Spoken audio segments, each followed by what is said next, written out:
Hafa day, everybody, and welcome to Fiesta Friday. I'm Jason Salas, and we are kicking off the show by starting to talk about the Chamorro language and why it's important for you to speak it. And we have two guests with us to kick off the show, Kenneth Cooper and Dr. Michael Bevacqua, two instructors at UOG, who are encouraging the people of Guam on March 1st to spend the entire day speaking Chamorro. Gentlemen, that's an ambitious goal, I would say, but very, very worthwhile. So Kenneth, why don't you lead us off? Like, why is it important, and how are we going to get people to speak Chamorro for that day?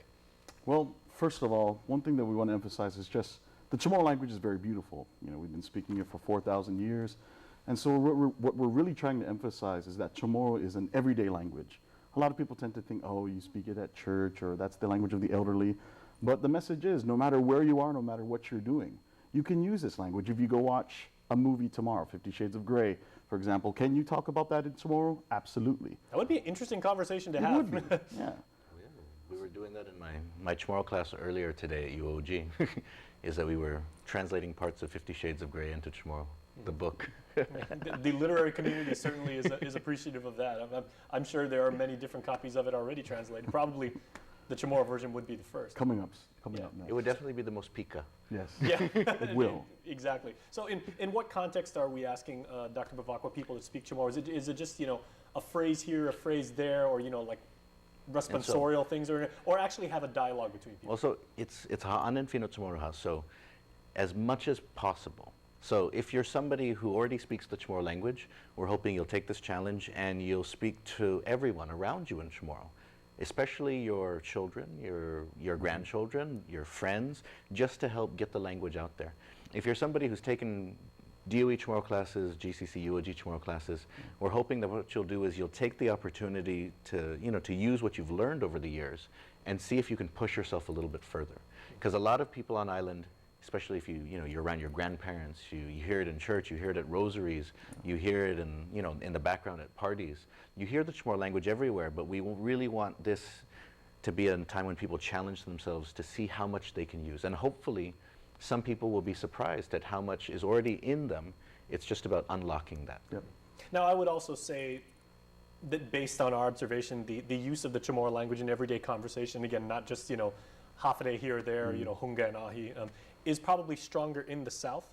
How do we hopefully get this to be perpetuated, like maybe in the central and northern part, like in commercial districts, and maybe over in Tumon and everything, so it's not just something clever to say to the tourists, and you're actually teaching them how to use the language. Yeah, that's exactly what we're hoping for, is that people will see that. So if you hear Chamorro usually in these places, this is a chance for you to try and bring it to other places. Yeah. So for me, for example, on that day, I'm going to go to, I'm going to go to as many fast food places as I can, and I'm going to order in Chamorro. And hopefully it'll be an interesting experience for the employees there, just so they could just to be reminded that Chamorro is an official language here, and that it's part of our heritage, So it's really up to Chamorros to learn the language, to use it, and if we really want this part of our heritage to be living and beautiful and real, we have to use it. And so the day is meant to be a reminder that the Chamorro language is as much as we use it. If we only let old people use it, it will be an old people language. If we use it in everyday life, it will be an everyday language. And we're going to, it's not only if you're in Guam, for example. I'll actually be in Hawaii for this day. And I had gathered a bunch of Chamorros that are really aiming to use the language. And we're trying to transcend physical boundaries so that Chamorros, no matter where they are, can use their language together. Yeah. We could possibly have the first multi-user Skype conversation completely in Chamorro. Absolutely. That'd be cool. We've got people in Idaho. There's a woman in Idaho who recently had a child, and she wants to teach her child Chamorro, and so she's learning, and she's going to spend the day speaking Chamorro to her child. And so you've got people all over. And so we're also encouraging those who may feel it's too intimidating to try and speak Chamorro all day to make a video of them speaking Chamorro and share it on Facebook or social media, so at least show solidarity. Now there is the challenge, and I guess I'll direct this question towards you first, Ken. For people that are fluent in Chamorro, and it's part of their everyday life anyway, and they love to do it, and hopefully they love to teach and share the language as well as our culture and our heritage. I guess the onus of responsibility would be primarily on them to help others who maybe aren't as fluent in the language and everything like that. So for people who are in that that demographic and everything like that, what message can you pass along to them? And, you know, maybe talking to tourists or talking to students or, you know, maybe some military friends that just came over and everything like that. So they can actually, you know, again, get a two-way dialogue going. Well, the first thing is that we want to emphasize that most Chamorro families still have people, you know, the Manamku who still speak the language. So it's about people of our generation just asking them, if you know Tamarudzizu Potfobot, speak to me in Chamorro, please.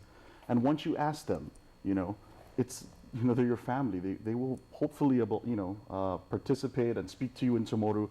And from there, then you can have a network effect. You learn from those who are fluent, and then when you learn, you can help teach others. But really, it has to be, a lot of the motivation has to come from the learner to ask the speaker to teach them. So that's what we're hoping. Find 5 people who you know that want to speak Chamorro, find 5 people that you know that do speak Chamorro, and then get a network and a system of support and a system of teaching together. And maybe something brilliant can come out of that. Strength in numbers, definitely. Okay, well, are you guys using an official hashtag for this, or is there a YouTube channel where people can, like you said, you know, if people record messages of themselves, maybe they just want to, you know, record like a first-person video, can they actually put that in so we can see this practice put? There is a Facebook page, Ha'an and Finot Chamorro for an event page, and so people, we already have, I believe, 85 people that have signed on. And so we're encouraging people, if you have a Facebook, to go there and join the event.